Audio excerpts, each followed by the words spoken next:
Assalamualaikum warahmatullahi wabarakatuh. Salam sejahtera untuk kita semua. Saya Samsul Bahri Loklomin, dosen pada program studi statistika jurusan matematika Fakultas Sains dan Teknologi Universitas Patimura Ambon. Pada kesempatan ini saya akan memaparkan pernyataan diri dosen dalam unjuk kerja Tridharma Perguruan Tinggi khususnya pada bidang pengajaran. Proses pembelajaran pada video ini telah mengacu pada rencana pembelajaran semester yang berbasis OBE. Mata kuliah yang diajarkan pada video pembelajaran ini adalah mata kuliah Statistika Matematika 1 dengan bobot 3 SKS dan merupakan mata kuliah wajib program studi. Materi pembelajaran pada mata kuliah ini sebagai berikut. Capaian pembelajaran mata kuliah yang diharapkan pada mata kuliah Statistika Matematika 1 adalah sebagai berikut. Dalam proses pembelajaran, rancangan pembelajaran mengkombinasikan metode ceramah interaktif, diskusi, tanya jawab, pemberian contoh dan penyelesaian soal, serta latihan soal. Pada akhir pertemuan, dilakukan asesmen formatif disertai pemberian tugas sebagai bagian dari evaluasi pembelajaran. Penilaian pada mata kuliah ini mengacu pada peraturan akademik Universitas Patimura Ambon yang meliputi penilaian terhadap partisipasi sebesar 10%, tugas sebesar 15%, UTS sebesar 35%, dan UAS sebesar 40%. Referensi yang digunakan dalam mata kuliah Statistika Matematika 1 ini terdiri atas referensi utama dan referensi pendukung. Untuk referensi pendukung meliputi buku yang saya tulis bersama tim. Berikut referensi yang digunakan. Pada pertemuan ini, materi yang dibahas adalah variabel random discrete dan variabel random continue yang merupakan materi pembelajaran pada pertemuan yang ketiga sesuai dengan RPS. Demikian pengantar yang dapat saya sampaikan.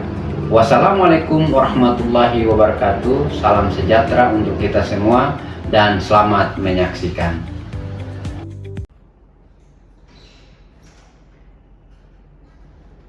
Assalamualaikum warahmatullahi wabarakatuh.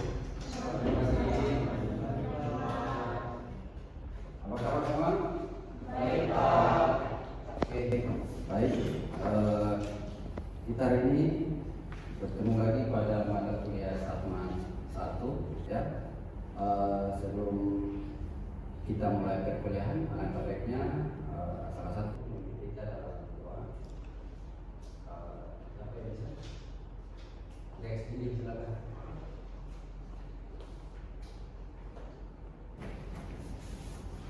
Pada teman-teman sebelum kita mulai mengajar, mari kita berdoa. Sebelum saya membawakan doa ini dengan agama Kristen Protestan, mari kita berdoa.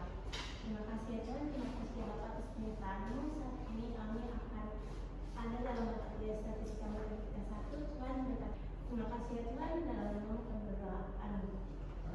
Terima kasih Injil.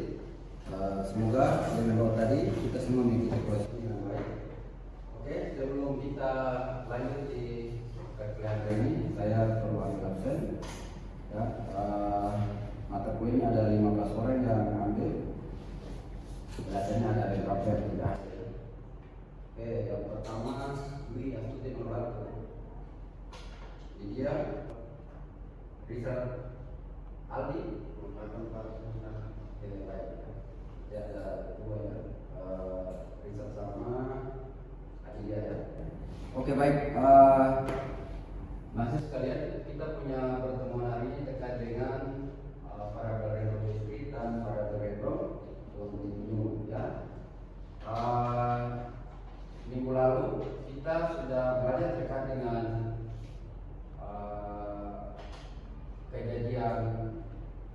kejadian kemudian probabilitas ya, uang sampai dan sebagainya. Lalu materi yang ada terkait yang di sini adalah ada namanya yang kita kenal dengan probabilitas bersyarat ya, masih ingat ya. Jadi kalau misalnya kita punya yang namanya probabilitas itu, kalau kita punya ruang B ya, dengan A-nya sudah diketahui, maka kita akan dapatkan dari peluang A iris B ya dibagi dengan peluang A. Ini namanya peluang syarat. Nah, ini adalah materi sebelumnya. Nah, harapannya masih ingat ya. Bisa tak? Bisa. Nah, jadi dari materi sebelumnya baru nanti kita diperkenalkan dengan variabel random. Nah, di dalam variabel random itu lebih spesifik kita kenal dengan dua bagian, namanya variabel random discrete dan variabel random continuous. Oke. Jadi dua bagian ini yang kita lihat. Oke. Yang pertama variabel random ya, kita diperkenalkan dengan variabel random ya. Nah, ini dia punya definisi untuk variabel random itu. Karena dia bilang bahwa kalau jika X adalah ruang sampel, ya, kalau ruang sampel berarti kan kita punya pertemuan sebelumnya itu sudah dibahas. Dengan suatu ukuran probabilitas dan X merupakan suatu fungsi bernilai real yang didefinisikan atas elemen-elemen S, maka X disebut variabel random. Nah, dari variabel random ini baru nanti kita diarahkan untuk mengenal apa sih variabel random discrete, apa sih variabel random continuous. Jika suatu ruang sampel dengan titik yang berhingga, kalau kata berhingga bagaimana? Berarti ada batasnya toh? Oke. Berhingga banyaknya atau sederetan anggota yang banyaknya sebanyak bilangan bulat, maka ruang sampel itu disebut sebagai ruang sampel discrete. Nah, lalu sebuah variabel random disebut variabel discrete bila dikurangi kemungkinan hasilnya dapat dihitung. Ya.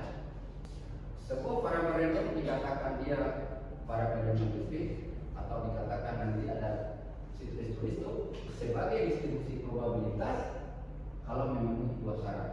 Ya, kita lihat pada nomor 72.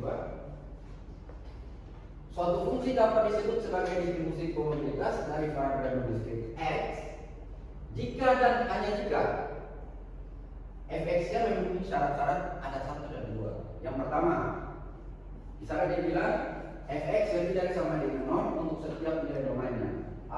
Saya ingatkan, saya review ya. Yang dimaksud dengan fx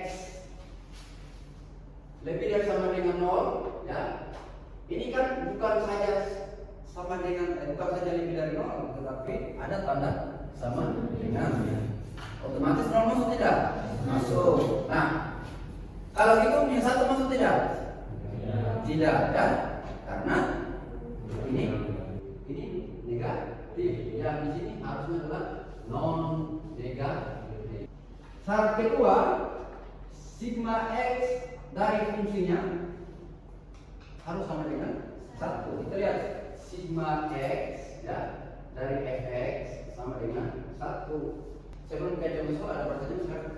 Oke, kalau tidak ada kita lihat di contoh yang 2.1. Ini dia, kita punya contoh soal.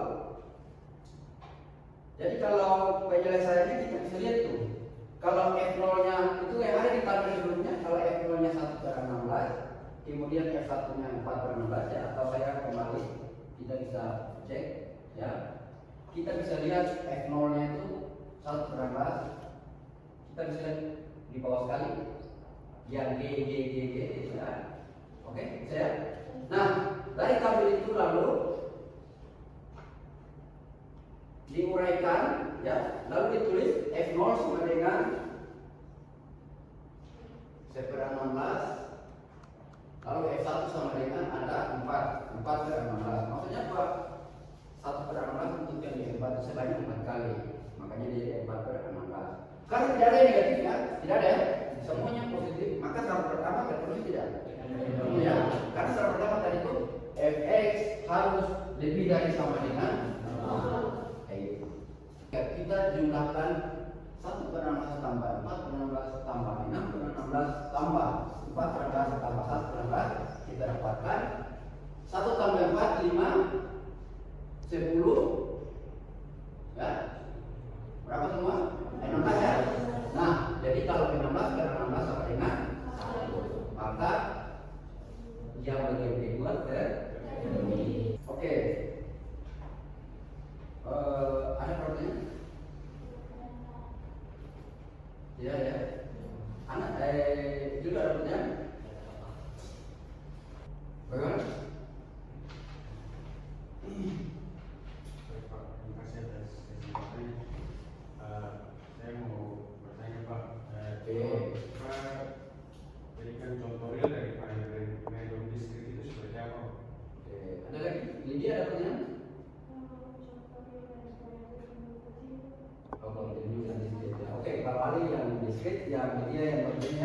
sekalipun kita belum ke kontennya, tapi paling tidak Anda sudah penasaran tuh ya. Tadi di script dapat hitung nih kontennya kayak gimana. Artinya sudah penasaran. Itu bagus, belajar kita harus punya rasa penasaran, lebih bagus. Sekarang real daripada di script itu maksudnya apa? Ya, contohnya misalnya kalau Anda bicara mobil atau jumlah pasien di rumah sakit, misalnya jumlah pasien penyakit jantung, ya. Dia diskret atau kontinu tuh? Ya jelas dia diskret. Pak alasannya diskret kenapa? Karena itu tadi dapat dihitung, dia berhingga. Kalau orang sakit itu jumlahnya berhingga tidak berhingga, kita bisa hitung. Ya, orang sakit tidak mungkin 1,5 orang yang sakit. Walaupun memang secara probabilitas biasanya nanti interpretasi kayak gitu. Tapi kalau realnya adalah kalau manusia, jumlah mobil, jumlah motor yang lewat itu adalah diskret. Sebelum Anda mau menyelesaikan ini, saya mau menjelaskan tadi. Sebenarnya kuncinya hanya dua kalau mau jawab ini. Yang pertama, kita mau mengecek apakah fx itu dia non negatif. Oke. Syarat kedua adalah jumlahannya itu dari fungsi yang kita punya ini sama dengan 1. Pak, bagaimana kalau ada yang negatif?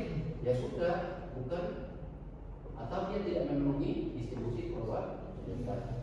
Atau Pak, ternyata di awal di persyaratan pertama dia itu memenuhi, tapi di itu ternyata tidak dapat 1. Ya, berarti tidak, bukan distribusi probabilitas kayak gitu.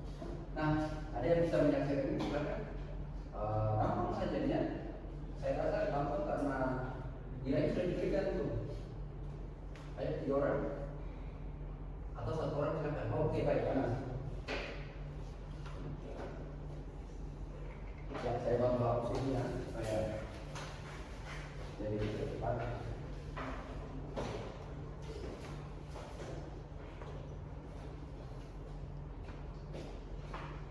Anas kerja jam berapa? Yang A atau yang C? Bebas. Yang A.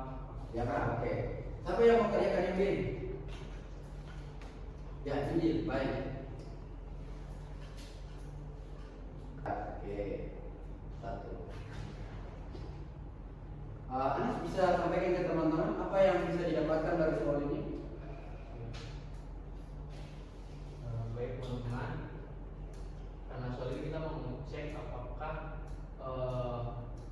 setiap fungsi tersebut dia masuk dalam distribusi probabilitas, dan kebetulan ini adalah soal variabel random discrete, maka kita untuk mengeceknya ada 2 syarat yang harus dipenuhi. Yang pertama, setiap fungsinya itu dia harus lebih dari sama dengan 0 atau bernilai non negatif. Dan untuk setiap nilai fungsi yang ada itu bisa dilihat teman-teman itu semuanya non negatif. Kemudian yang kedua, untuk penjumlahan dari setiap fungsi yang ada itu nilainya harus sama dengan 1.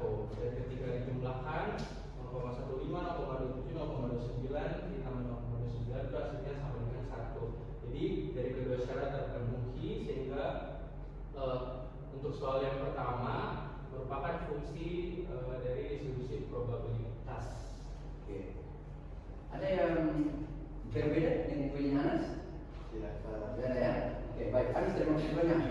Ya, oke. Silakan itu. Ini hal apa yang bisa disampaikan ya teman-teman? Dari soal B ini kita kan melihat 2 syarat. Syarat pertama yaitu tesnya harus lebih sama dengan 0 atau Lebih dari 0, kelebihan 1 tuh. Lebihnya ya, oke. Nah, lebih dari sama dengan 0 itu, tapi pada F4 ini terdapat negatif 0,25, sehingga syarat pertama ini tidak terpenuhi. Tapi untuk syarat kedua ini setelah dihitung, syarat keduanya ini terpenuhi, yaitu fx ini sama dengan 1, yaitu dihitung 0,25 ditambah dengan 0,75 ditambah dengan 0,25 ditambah dengan negatif 0,25 ini sama dengan 1, sehingga syarat kedua ini terpenuhi. Tetapi karena syarat kalau berdasarkan teorema dulu gimana? iya Pak, tapi karena syarat pertama tidak terpenuhi, jadi untuk soal ini tidak termasuk dalam distribusi probabilitas, karena distribusi probabilitas harus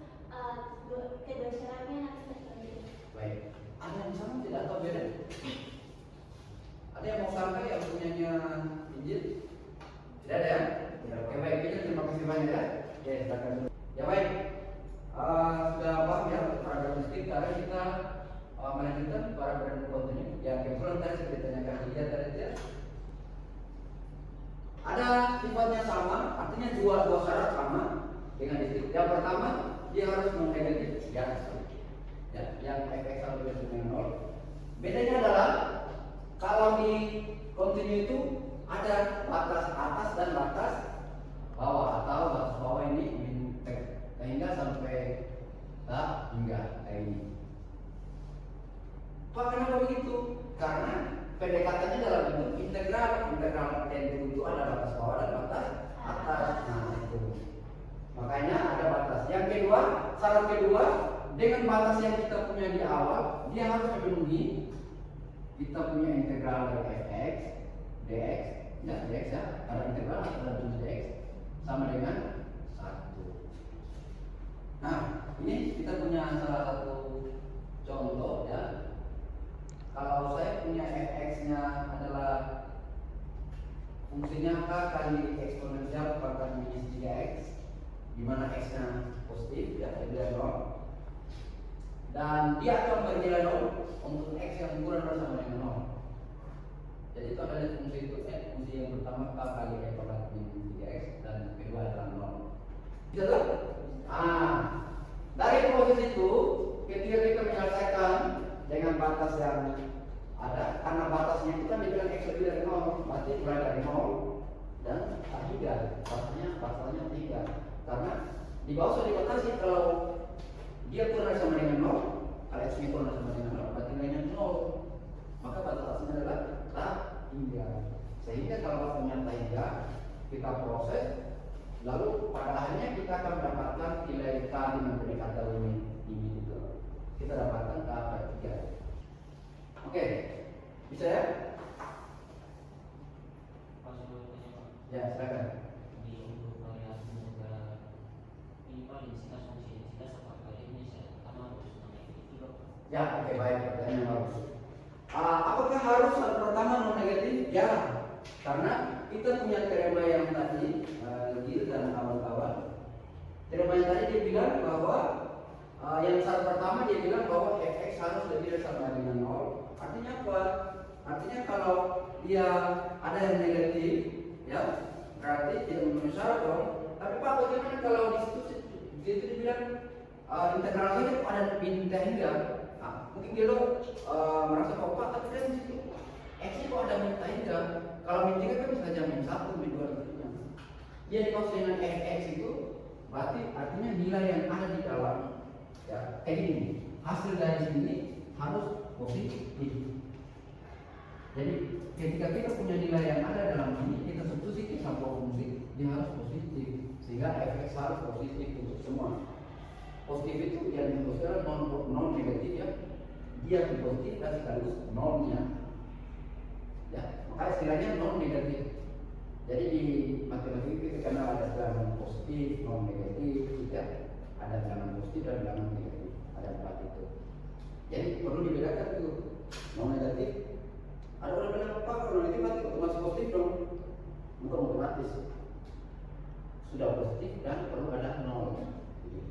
Ya. Nah itu gitu ya. Jadi syaratnya sama kayak dia harus negatif. Ada Jadi apa batasan soalnya itu harus negatif ya Pak?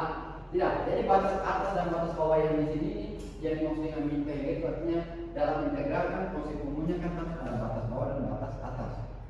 Jadi kalau di dalam integral ini kan otomatis kalau ini satu ini adalah 2 misalnya, kan batas bawah itu pokoknya yang ada di dia mau dia negatif mau positif atau negatif, secara umum integral itu pasti batas bawahnya ada nilai. Itu yang rumus yang di atas itu yang syarat pertama yang tulis untuk mintanya sampai hingga itu maksudnya sih. Bukan berarti apakah syarat ini kalau negatif dia bisa memenuhi syarat memenuhi dia fungsi delta, bukan. Yang dimaksud dengan integral sampai hingga itu adalah bentuk umum dari integral harus itu bentuk umum integral. Karena Anda sudah pernah belajar integral itu kan batas bawahnya bisa negatif loh. Nah itu bentuk integral secara umum. Tetapi kalau untuk dikatakan ini sebagai fungsi densitas, maka proses yang batas bawah dan batas atas itu kita harus membuktikan bahwa fx-nya harus positif. Fx-nya saja. harus non negatif. Oke? Ya, baik. Itu pertanyaan yang bagus tuh, supaya bisa dimainkan antara kalkulus tuh ya dengan mata kuliah ini ya. Karena memang mata kuliah juga berharap tuh, kalau Anda tidak lulus kalkulus, tidak bisa ambil metode statistika, tidak bisa ambil metode statistika, jadi bisa ambil ini. Nah. Oke. Saya lanjut ke kita punya satu contoh yang ya, contohnya masih ada kemiripan dengan yang tadi sebenarnya, hanya fungsinya diubah sedikit. Ya, jadi kita akan mendapatkan nilai yang sama 0,173. Sampai sini ada pertanyaan? Kalau tidak ada pertanyaan, saya punya satu soal latihan. Ya, saya rasa dengan tadi yang saya uraikan ini Anda sudah paham itu kemudian coba di soal latihan ini kalau sebenarnya kalau masih ada waktu kita akan lanjut ke soal latihan yang lain, tapi di soal latihan ini ada yang bisa menyelesaikan. Oh baik, Gildo, silakan.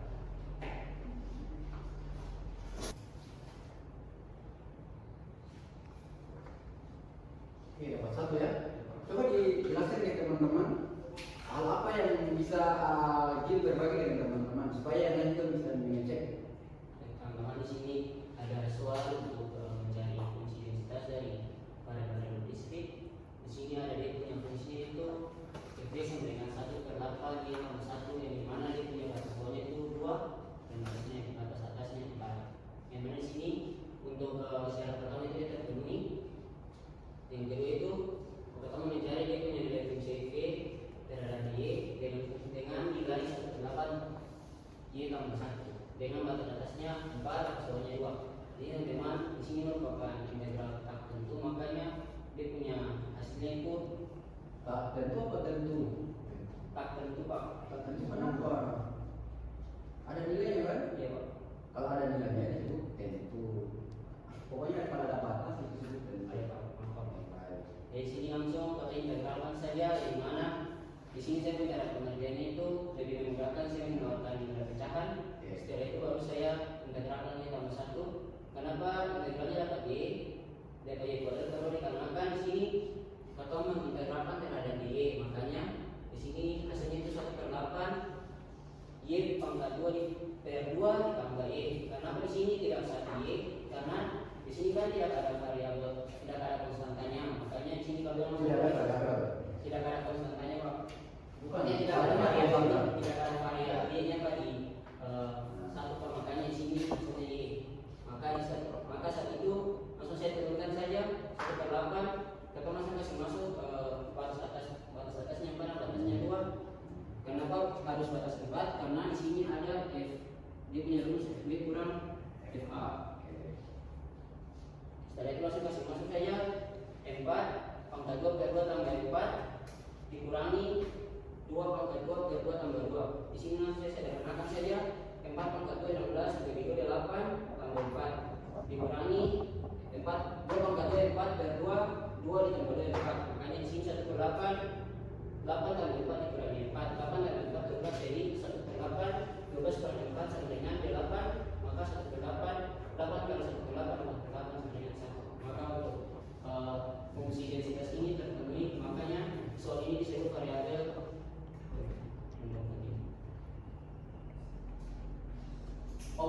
Maka soal ini bisa dikatakan fungsi densitas dari variabel random continue. Oke, baik, Gil, terima kasih. Ya, oke.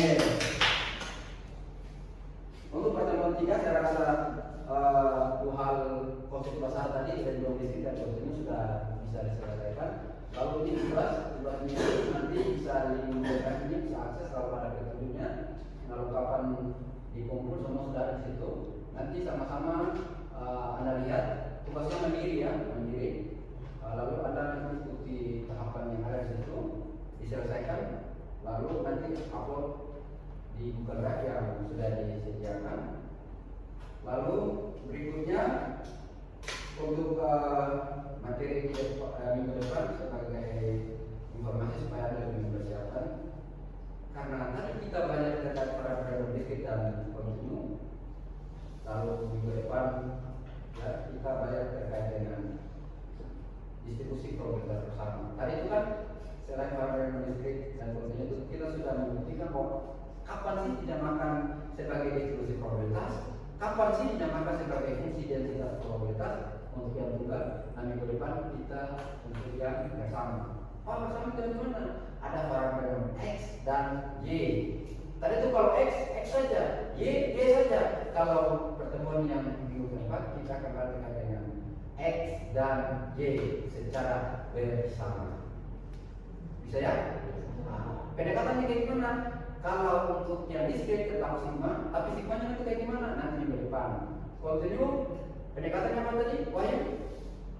Integral, ya integralnya apa kali? Lipat 2, lipat 3 dan seterusnya. Ya itu nanti minggu depan. Tapi yang perlu adalah kita tahu bahwa minggu depan masih ada kaitan dengan materi yang hari ini, yang distribusi probabilitas. Yang hari ini tunggal, minggu depan itu bersama. Oke baik. Dari saya seperti itu untuk teman ini.